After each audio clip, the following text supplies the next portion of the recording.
Bonjour Patrick, bonjour à tous. Ah, la pomponnette n'est toujours pas revenue? Eh ben non, elle est toujours souffrante, Elle se repose. maman, comme vous l'appelez appelé hier, Guy, Cécile. Bon, revenons-en à la chronique.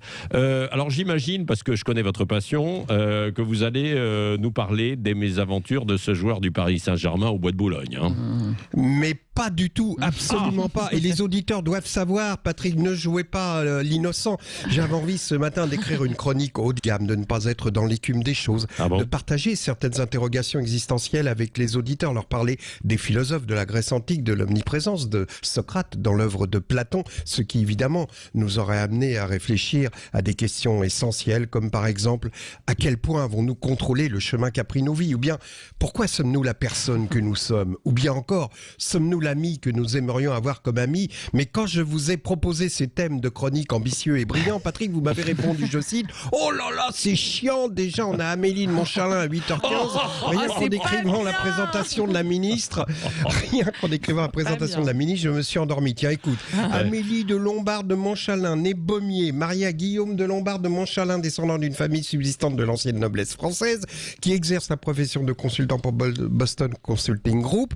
Amélie de Lombard de Montchalin, mère de 3 enfants, catholique pratiquante. C'est là que je me suis endormi, m'avez-vous dit. Et c'est là que les auditeurs risquent de s'endormir. Alors s'il te plaît, tiens-les en éveil avec une chronique croustillante et parle-nous plutôt des mésaventures de ce joueur du PSG avant-hier soir au Bois de Boulogne. Bon, très bien. Alors je vous lis la dépêche AFP. Alors qu'il était à l'arrêt à un feu rouge dans le Bois de Boulogne, un joueur du PSG s'est fait dépouiller par une prostituée travestie qui aurait profité de l'arrêt momentané du véhicule du joueur pour rentrer à l'intérieur de celui-ci à son insu. Alors attendez, quand ils disent pour rentrer à l'intérieur de celui-ci, c'est à l'intérieur du véhicule. Hein. Oui, en tout cas dans un premier temps. En tout cas, n'allons pas trop vite.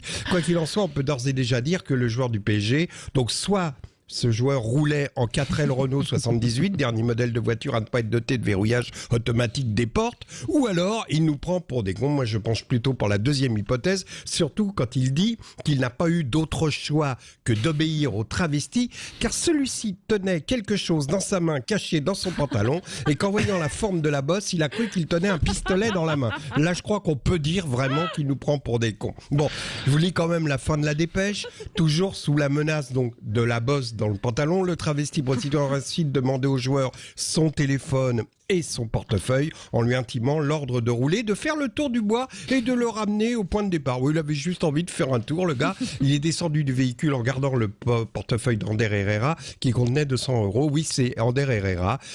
C'est le dernier qu'on aurait cru capable de rôder au bois avec sa tête de premier de la classe.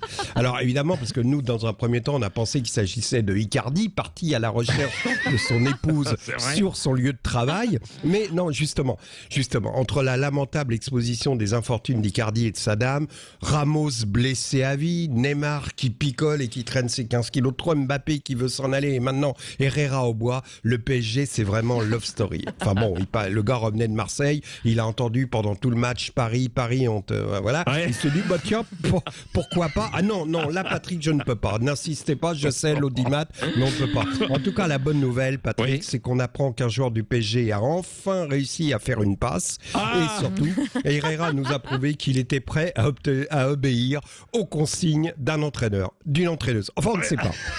Merci. Cavalier libre. Complètement déchaîné, ce matin. Oui.